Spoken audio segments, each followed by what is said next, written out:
We're going to start our awards programs with the Honorable Christina Danforth.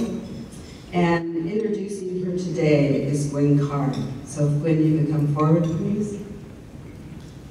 I was very honored when Tina asked me to introduce her today. I kept trying to figure out, why did she want me to introduce her?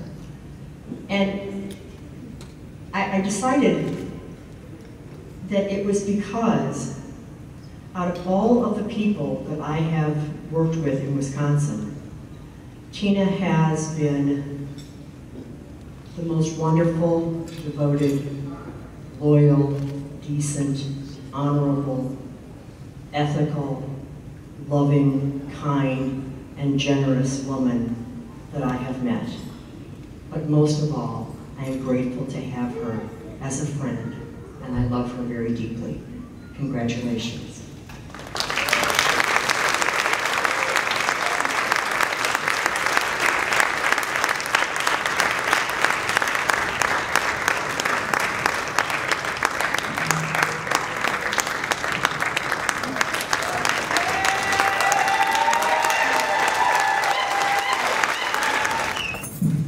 To everybody for coming this afternoon and bestowing this great honor upon me and my family and my friends who are with me. There's about a dozen ladies here who graciously joined me for lunch, and there's another dozen or so that couldn't make it. My children had to work, but my one daughter just left because she had to work, but that's what I taught them, to work. So we live by our actions and not always just by our words. And I'm just very honored to be with such distinguished women here today. I'll go.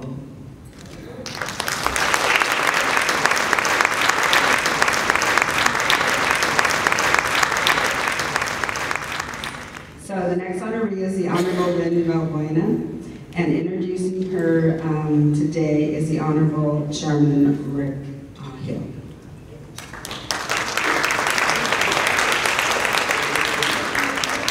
Probably stand up there another few hours, and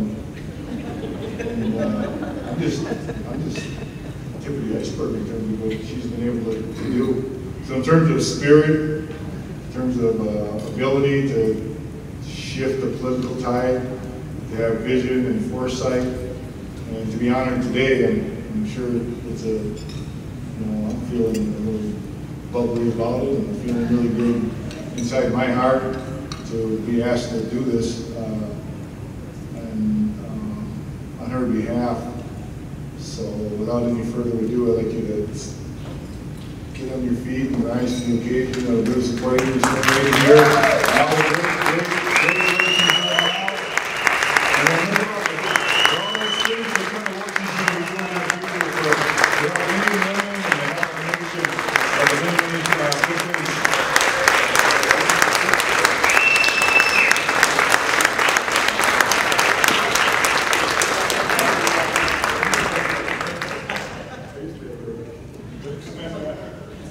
Thank you, everyone. I'm glad that Rick said young lady. Did you all see the photograph there with my big hair with Rick? I should have got an award for the biggest hair in the 90s. But in all seriousness, thank you so much. And I'm very happy and honored to be here with all of you today, with all of the distinguished women in the room. And like I'm saying, I've been doing this for almost 40 years because I started when I was 5.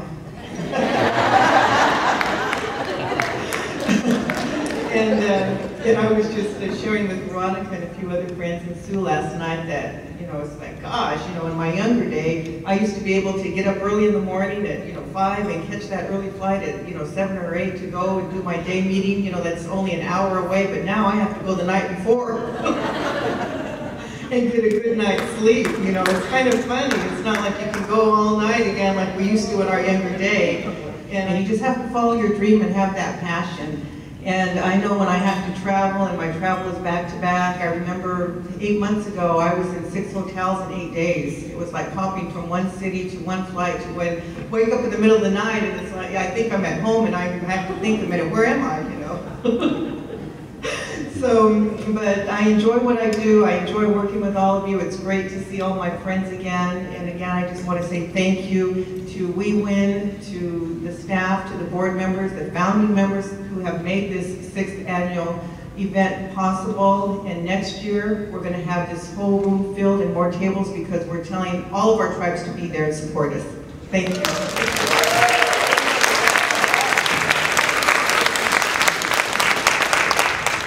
The next honoree is the Honorable Julia Davis, and introducing her today is the Honorable Rachel Joseph, the former Lone Pine chairwoman. Julia Davis Wheeler is another fantastic woman, and I'm proud to call her my friend and sister, Julia Davis Wheeler.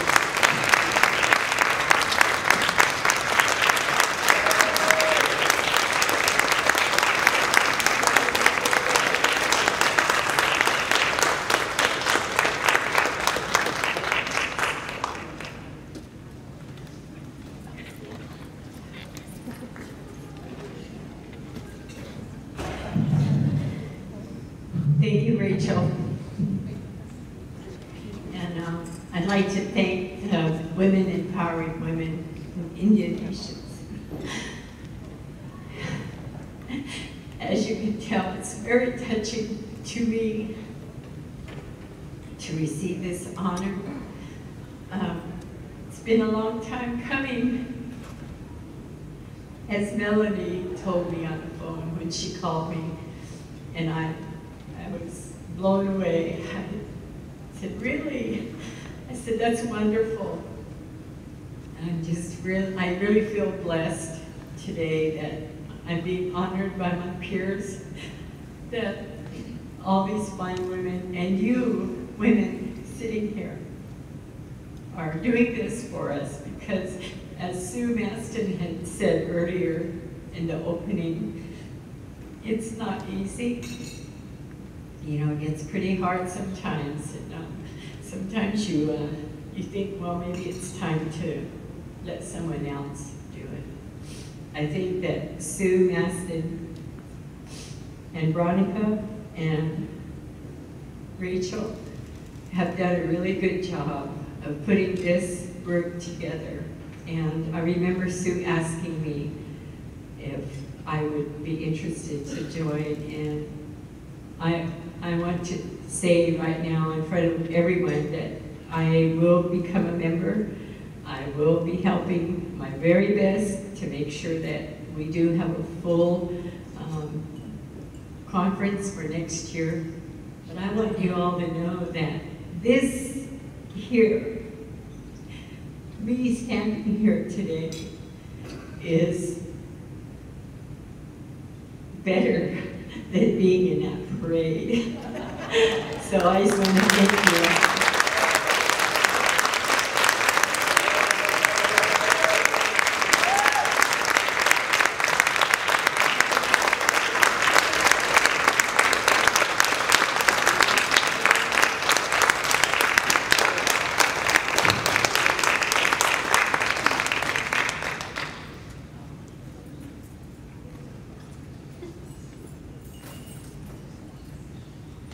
The next honoree will be the Honorable Dolores Pigsley, and I'd like to ask that Tammy Miner come forward to introduce her.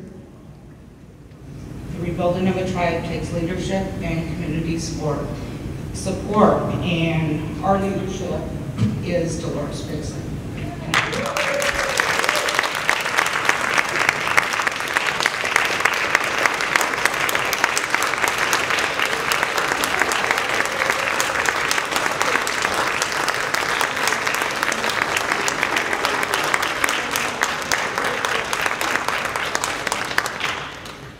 Well, before I come to things like this, I always write a speech and then I never look at it.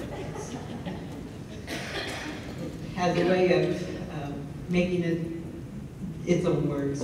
And I very much appreciate the Wewin support. And I was honored by Wewin, I believe at the very first gathering, and it was really nice. And the best thing about it is the camaraderie that it brings to people, and many people that you haven't met.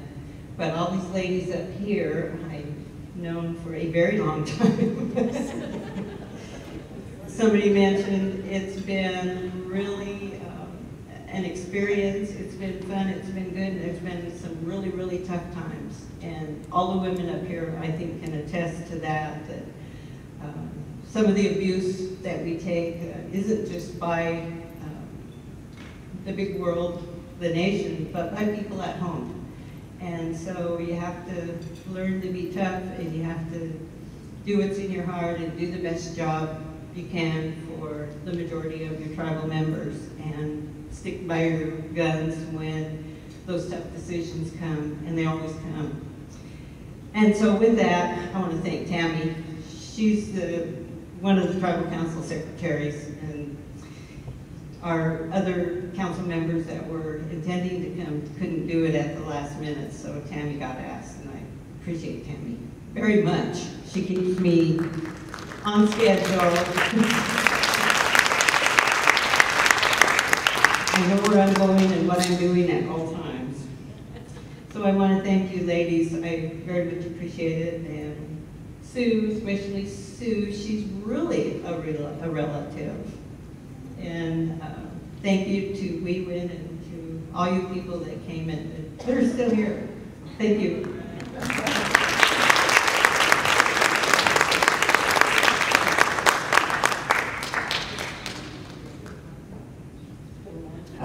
It's my great honor and privilege to introduce Ms. Jacqueline Johnson-Taylor.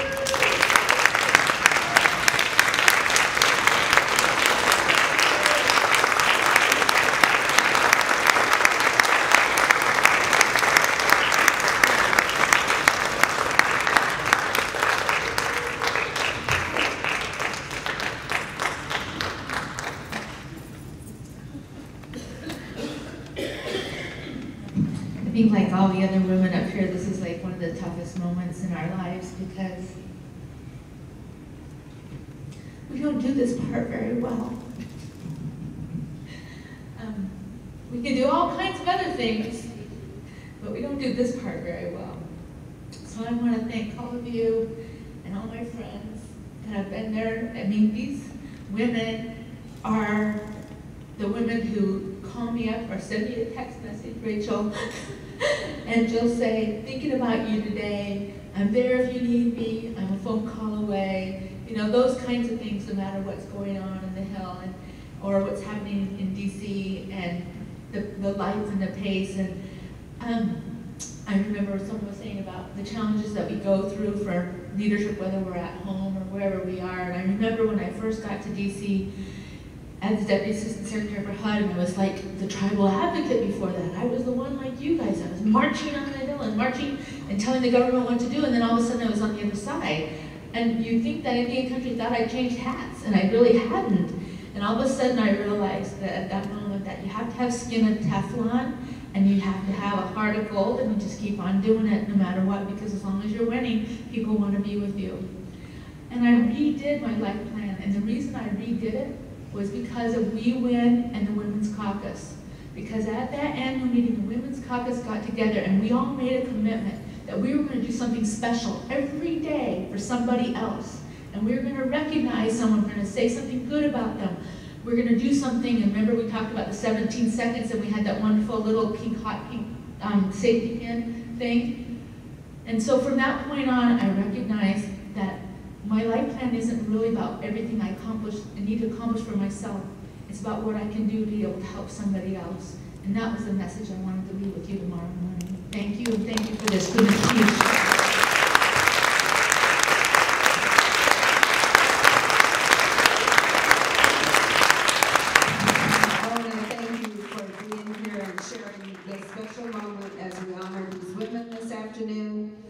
I'd ask for the board and the honorees to step over here so that for a photo real quick, and the rest of you need to get to your workshops. His mother,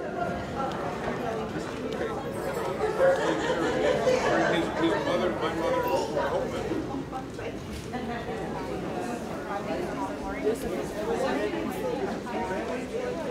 Holman.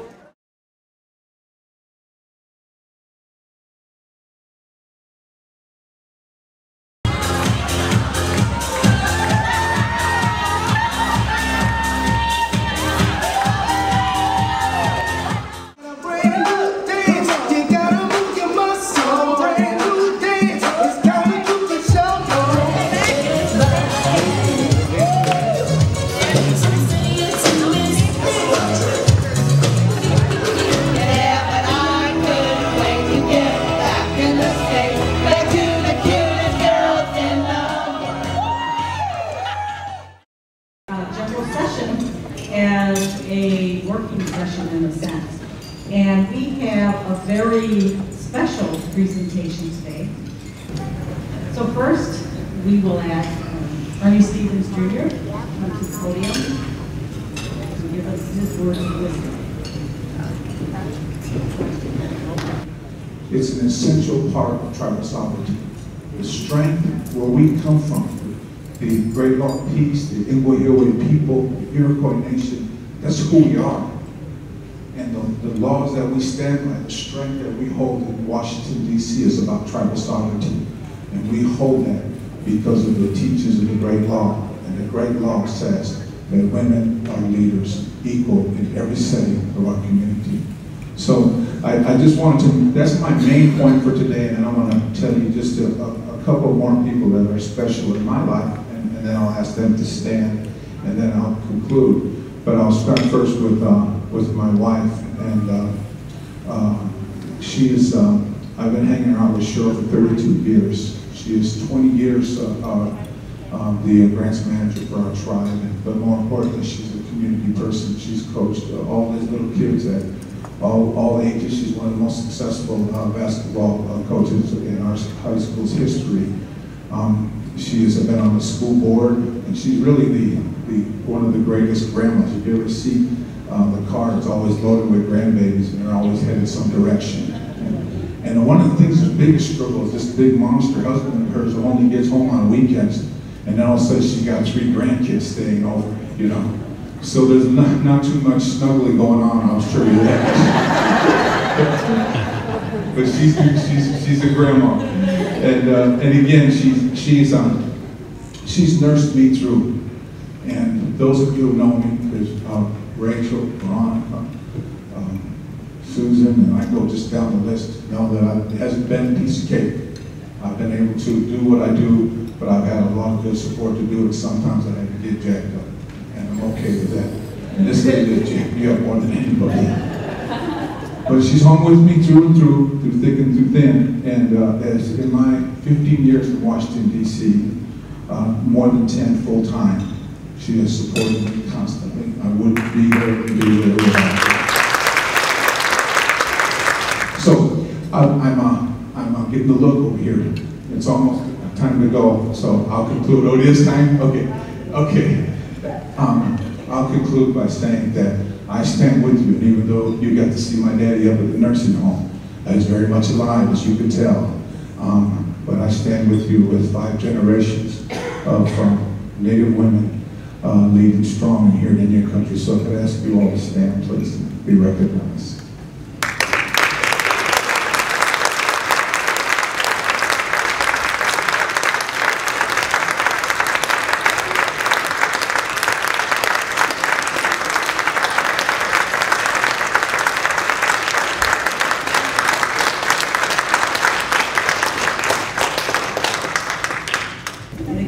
To each of you for coming and taking time out of your busy life to spend time with us too. Thank you.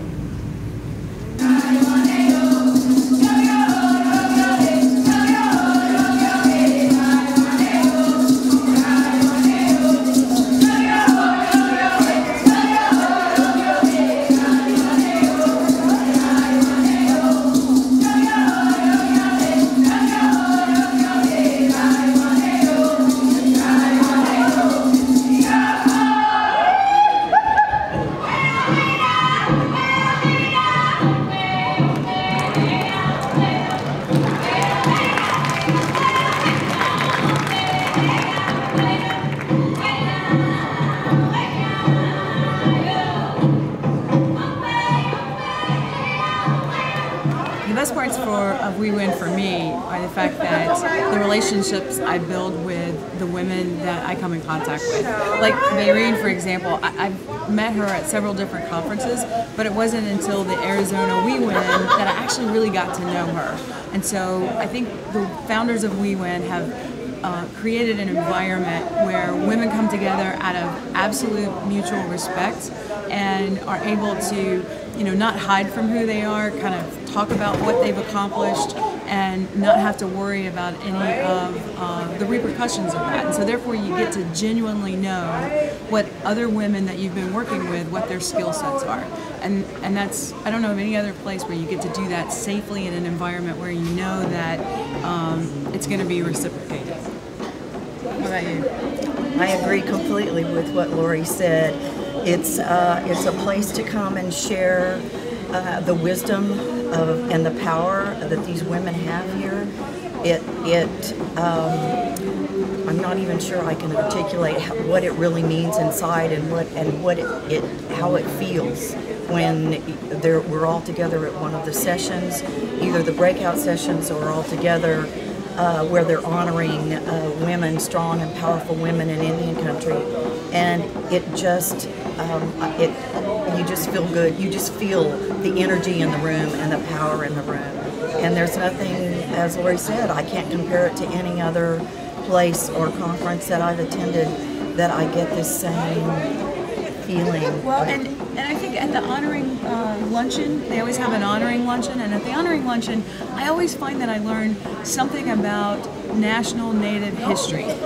There's the women that they're honoring are such a part of the fabric of where we are today and the successes that we've had that I'm amazed at the women that we get to be in contact with because of Wewin. Hello, I'm Tina Danforth with Oneida, and my Oneida name is Golagani. I've been here for the last few days at Wewin, and it is a lot of excitement, meeting new friends and seeing old friends and getting reacquainted. A lot of positive energy, strengthening tribal sovereignty weekends here at Wewin. Come join us. Sego, my name's Randy. I'm Mohawk, and I met my Oneida sister Tina here at Wewin.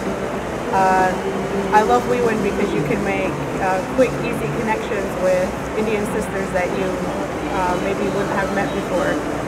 And as Indian women, professionally and personally, we all need that support to succeed in our work, our families, our communities. And I'm happy to be here, and I'm looking forward to next year. I hope to see you here too. Wewin gave me an opportunity to meet some women that I'd only read about online, that I'd only heard about throughout Indian country. And these are women that I never thought I'd have an opportunity to meet, and yet coming here I was able to meet these women, to learn more about what it is that they do and how they got there. Because everybody has a different path to where they got, and it was important to me to learn from these women because they're incredibly successful. And one of the other things I wanted to learn is how I can grow my business and help other Indian women here get started in their own. And this is a conference all about empowering women, and I think you can't empower women any more than giving them economic development tools.